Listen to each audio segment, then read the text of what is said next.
Okay, I'm assuming that we all have that one teacher that we just don't get along with very well, whether it's a personality thing, a philosophy of teaching, or we simply just don't click. However, I'm hoping that not everybody has my experience of having a coworker as my bully. Recently, I told this story to my children of how I was bullied by another teacher. I told them how I was so afraid to come to school because I had no idea what she was going to say, what she was going to do. And that made me really, really, really afraid. My heart started pounding. I was having trouble sleeping at night. Y'all, the insomnia was insane during this period of time. I also told them how I also would break out into like a cold sweat just thinking about going to work the next day. My body would crash on Friday night and Saturday, just trying to recover. But then the anxiety and the fear would intensify on Sunday. The crazy thing is that I was clearly a target, but I didn't know why. I felt controlled. She used intimidation. She spread terrible lies about me across the school. Then, when I was talking with another student, she would zip in and almost like hockey check, body check me out of talking with the other student that was standing right there. It was an absolutely insane and terrifying situation.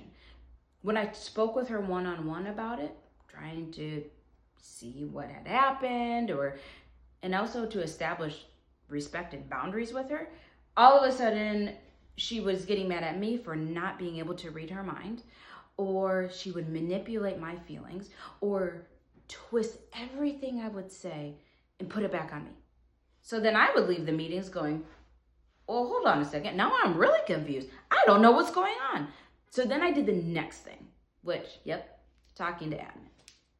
But then it had to go to an HR situation. And in each of those situations, it was the complete opposite. She was very engaging. She was very confused. What are you talking about? What is going on? See the situation?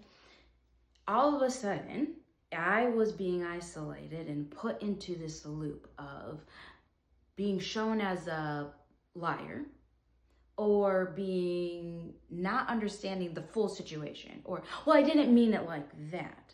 Well, you did. That's physically what happened.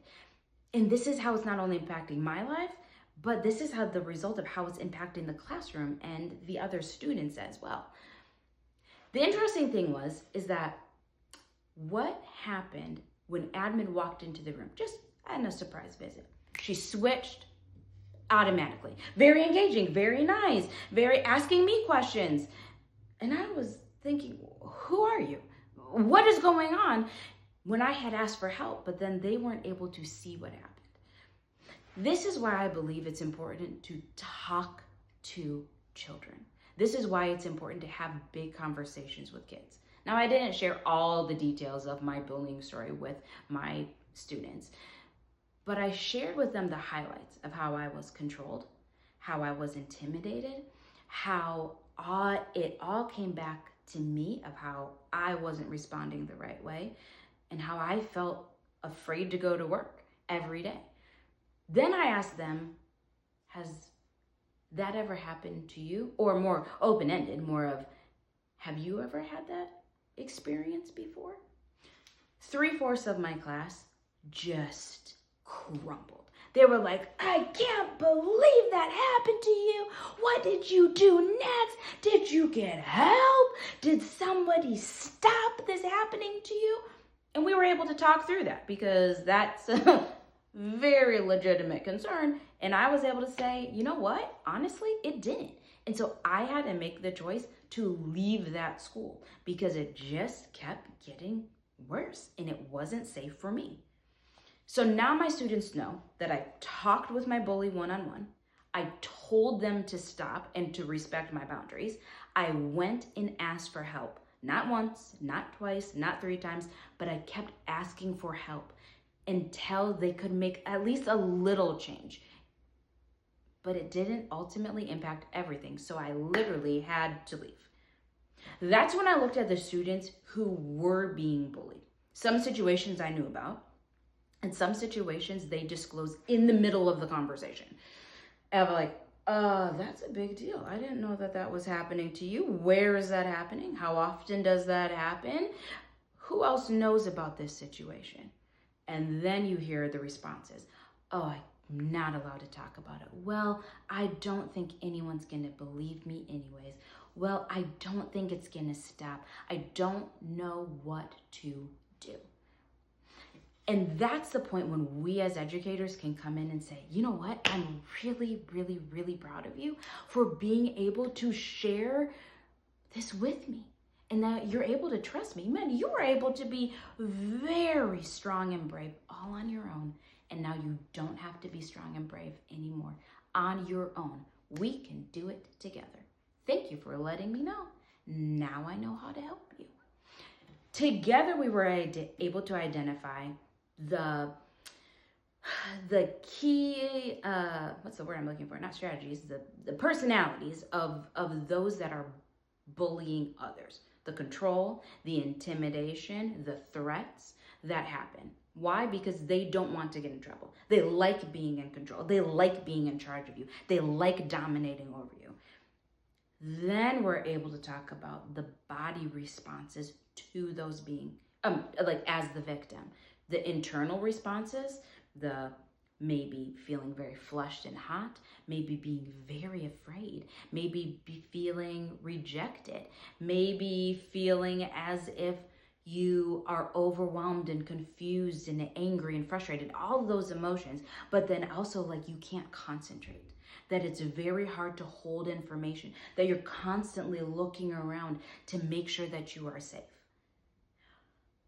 Or the external responses, as in hitting, punching, screaming, kicking, those quick, I don't know what to do, but I'm gonna fight back type of responses. Then we're able to talk about what can you do? You can shout and say no. You can set up boundaries, but the biggest, most important thing is being able to talk with somebody. If you've been a teacher for a while, then you know that bullying isn't going away.